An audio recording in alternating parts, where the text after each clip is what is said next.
Welcome to the 4Q podcast.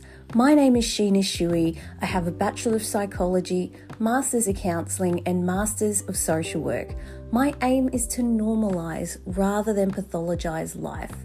And in this podcast, we talk all things therapy, women's mental health, leadership, and business. So if you're ready to learn some tips, tricks, and hear some amazing stories to really amplify your life and your business, let's get into it. Welcome again to the 4Q podcast. Hello, beautiful people, and welcome back to another episode of the 4Q podcast. I'm so happy that you're here. So let's get into today's topic of, could organising be actually making your anxiety worse? And when I say organising, I mean organising, planning, counting, all of the things.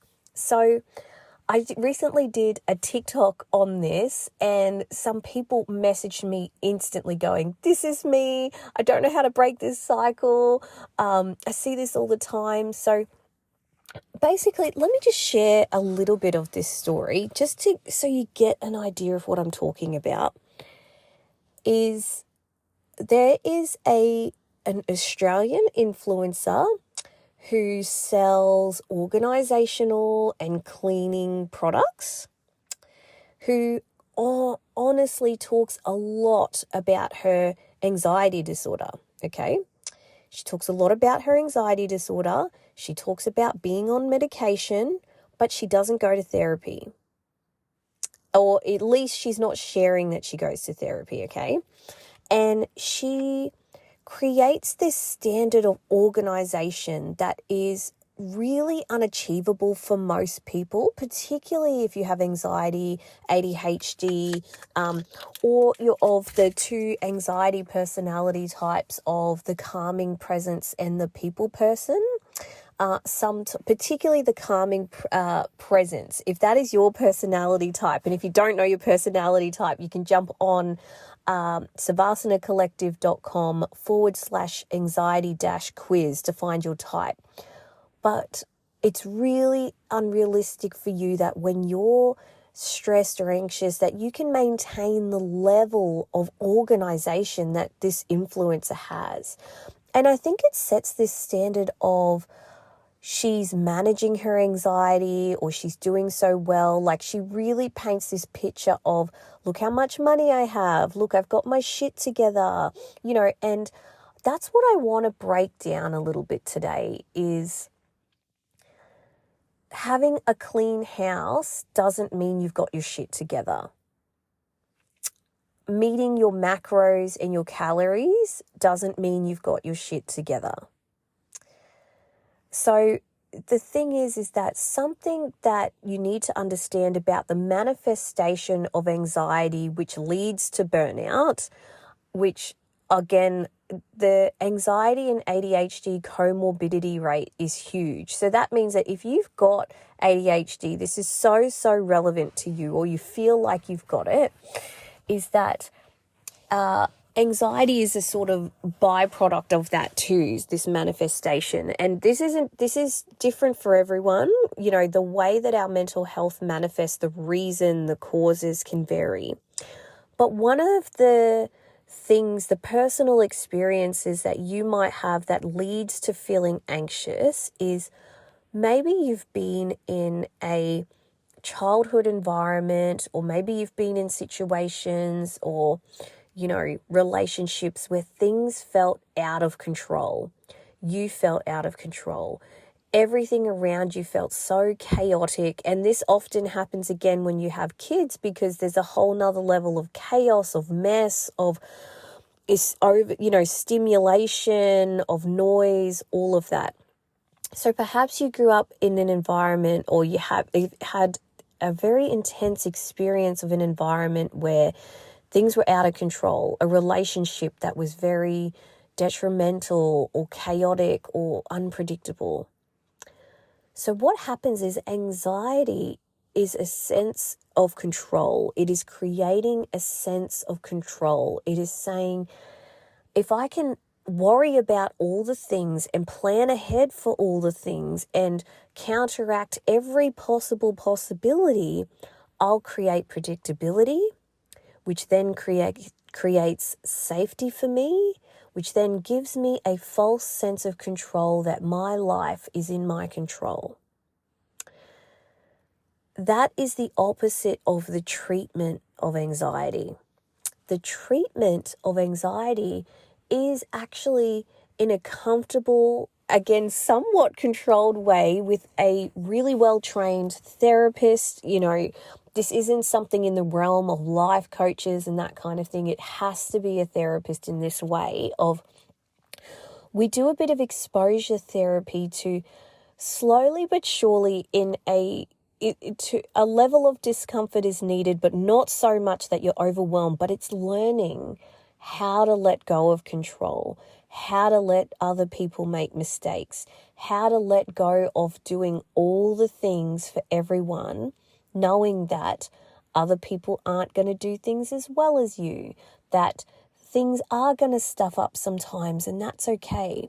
But if you have this vice grip on life, that you have to organize every event, every aspect of your life, that you have to organize every cupboard space, every single spot in your home, you need to count every single calorie that you're doing, you need to measure your macros, you need to count every single step you're taking, you need to count every single calorie burnt, you need to, measure every single aspect of your life, that is not loosening control. That is not healing your anxiety or managing your anxiety, but it's actually exacerbating it, because it's giving you this false sense of, if I just manage every single aspect, everything's going to be okay.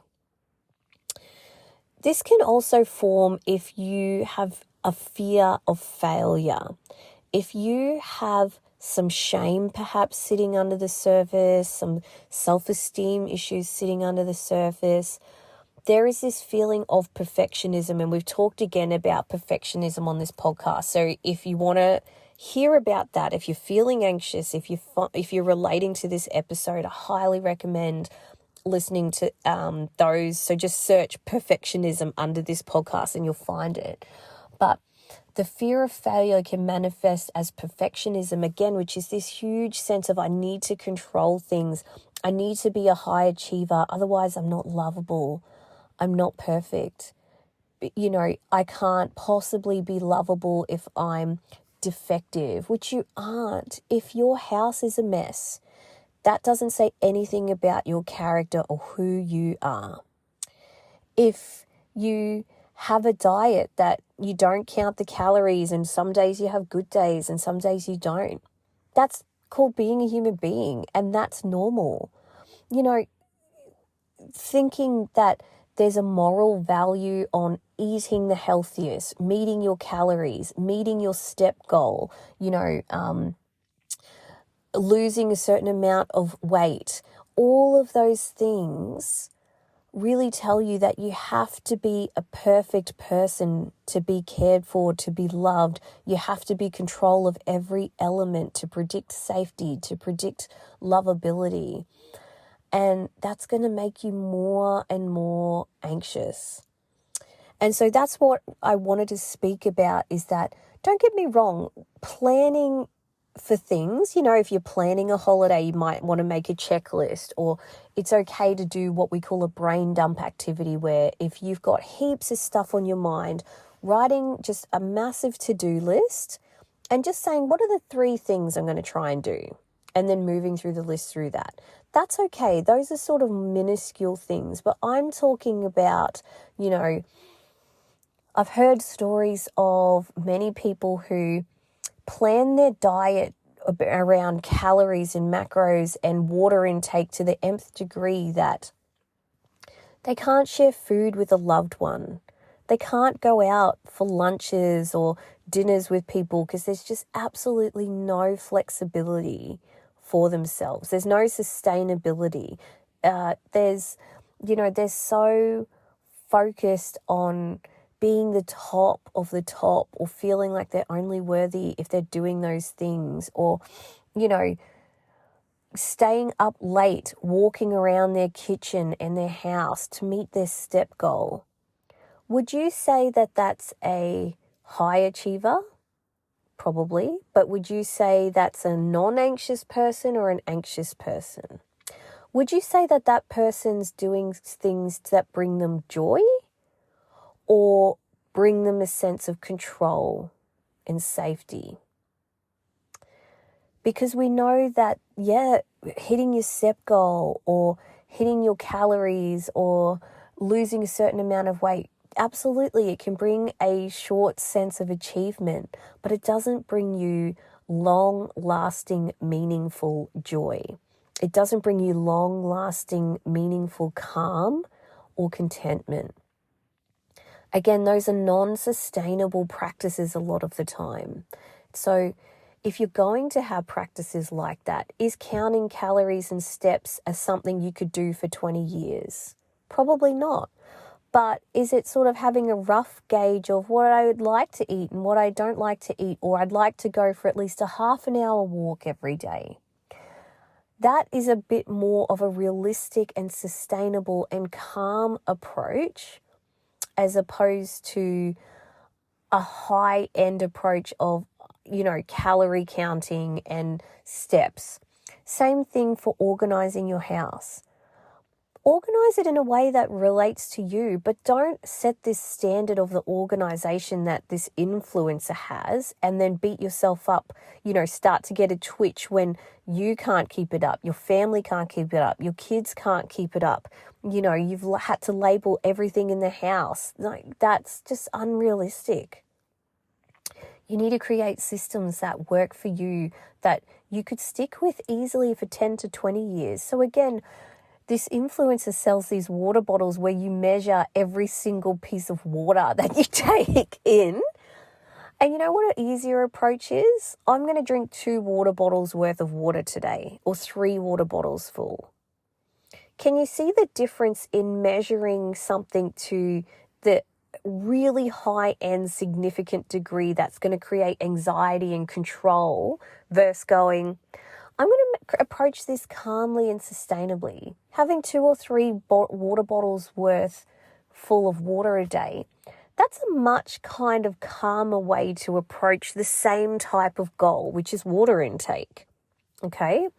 So if you want to reduce some of the stress, anxiety, the control that you have in your life, to approach things in a more calm, balanced, and content way, I challenge you to just approach something in a more sustainable way.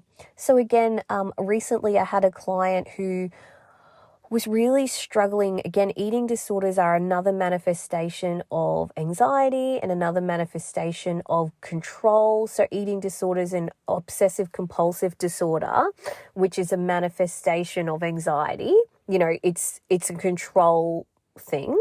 Same with cleaning. OCD cleaning is actually a control thing, but OCD can manifest as mess too. That's a whole nother thing. But they were really struggling because they were measuring everything. MyFitnessPal is the worst for this as well. So if you have that app, please delete it when you feel comfortable. But they were measuring every single element of their life, and it was turning into orthorexia and really turning into an eating disorder.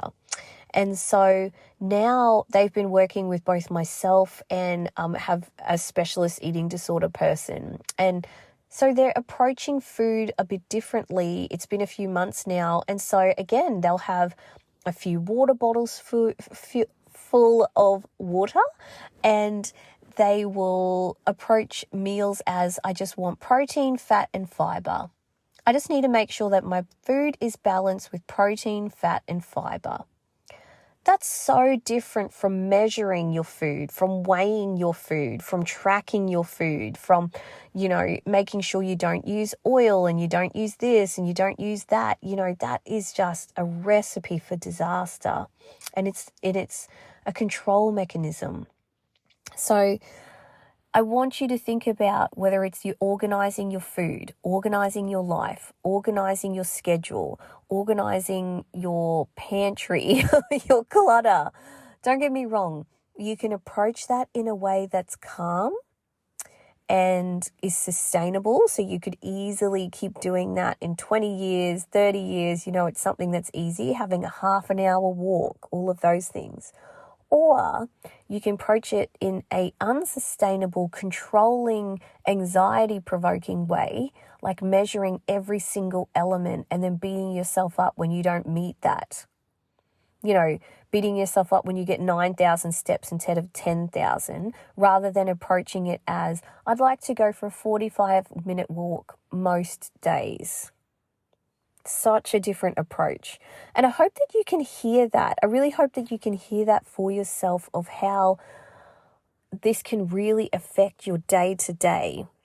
Because you want to create practices in your life that are sustainable long term, that create joy long term, that sort of can run unconsciously. So measuring everything can't be done unconsciously. But if you create a habit where you drink water every day, you have protein, fat, and fiber at every meal, and you go for a walk every day, you'll start to just naturally do that without thinking about it. And you're not going to be measuring. You're just kind of going, oh, that is just my lifestyle now. So that is what they say about lifestyle change. So let me know if this resonated with you, if this clicked something for you. Share this with someone who maybe needs to hear it too. If you've got someone who's a little bit obsessive compulsive, or just says like, I can't seem to let go of control, I don't know why. Really, this could be a good episode for them, okay? And if you want to actually explore this, if you want to go a bit deeper, keep your eye out, because we've got our Clarity Co membership launching soon. It's super exciting. I cannot wait to share it with you. But we've got that coming out soon. But also, if you just want to work with us, feel free, book a 15-minute consult. We've got our one-on-ones still. Join the waitlist for Clarity Co. I'll put the link in the bio, in the show notes for this as well. But I hope you have a wonderful day, a wonderful week. Thank you again for taking this time for you. And of course, to connect with me. If you aren't already, follow me over at Sheena Holistic Therapist over on Instagram and TikTok. And I will see you in the next episode of the 4Q podcast. Bye for now.